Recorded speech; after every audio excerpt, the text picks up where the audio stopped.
പണിയാതിരുന്നാൽ പണിയുന്നവൻ വൃഥാധ്വാനിക്കും.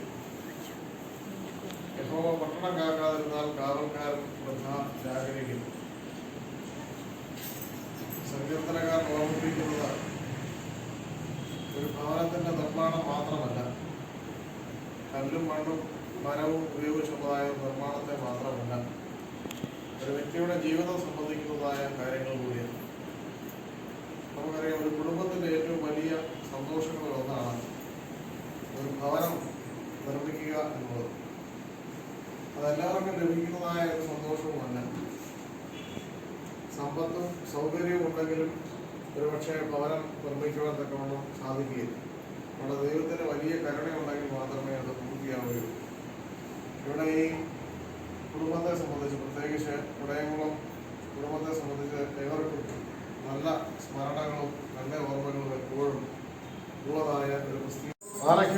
നിങ്ങൾക്ക് എല്ലാവർക്കും സമാധാനം ഉണ്ടായിരിക്കട്ടെ.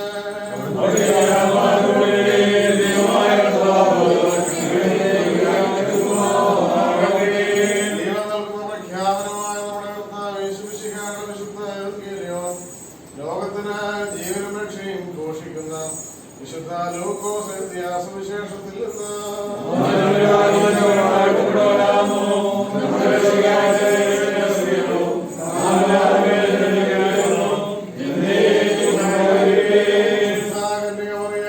ശരീരം ധരിച്ച ദൈവത്തിന്റെ ജീവനുള്ള അവതരവും നമ്മുടെ കർത്താവും നമ്മുടെ ദൈവവും നമ്മുടെ രക്ഷിതാവുമായ യേശു മിശിഹായുടെ മനുഷ്യ അവതാര കാലത്ത് ഇവ ഇപ്രകാരം സംഭവിച്ചു.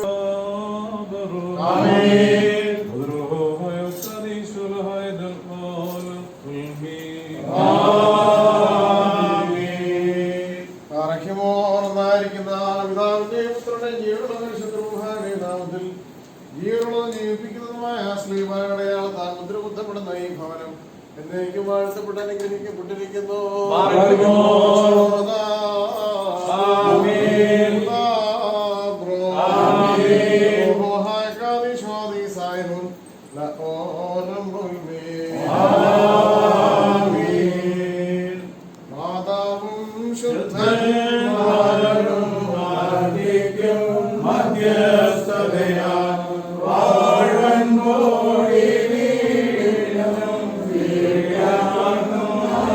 അടികളെയും തൻ കോപത്തിൻ വടികളെയും ആകാശത്തെയും ഭൂമിയെ സൃഷ്ടിച്ച കർത്താവനാഥങ്ങളെല്ലാവരും അനുഗ്രഹിക്കപ്പെട്ടവരാകുന്നു. ആത്മീയമായ ഈ ഭവനം കൂദാശയിൽ ഞങ്ങളോടുകൂടെ സംബന്ധിച്ച് നിങ്ങളെ എല്ലാവരെയും ദൈവമായ കർത്താവ് വാഴ്ത്തി അനുഗ്രഹിക്കുമാറാകട്ടെ. ദൈവമായ കർത്താവ് നിങ്ങളെ വിശ്വാസികളായ വാങ്ങിപ്പോരുടെ ആത്മാക്കളെയും ആശ്വസിപ്പിക്കട്ടെ. പിതാവും പുത്രനും പരിശുദ്ധാത്മാവുമായ യഹോവേ, ബലഹീനമുള്ളതും കുറവുള്ളതുമായ നിങ്ങളുടെ ശുശ്രൂഷകളും പ്രാർത്ഥനകളും ഉന്നതവും ശ്രേഷ്ഠവുമായ അവിടുത്തെ സിംഹാസനത്തിന് മുൻപാകെ കേൾക്കപ്പെട്ടവയും അംഗീകരിക്കപ്പെട്ടവയുമായ ആക്കി തീർക്കുമാറാകട്ടെ.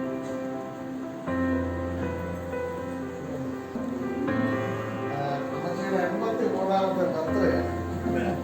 അപ്പൊ അതൊരു നല്ല ദിവസമാണ്. അപ്പം ഇടവകയുടെയും ഇവിടെ കൂടി വന്നിരിക്കുന്ന എല്ലാവരുടെയും ജന്മദിനാശംസകൾ പ്രത്യേകം.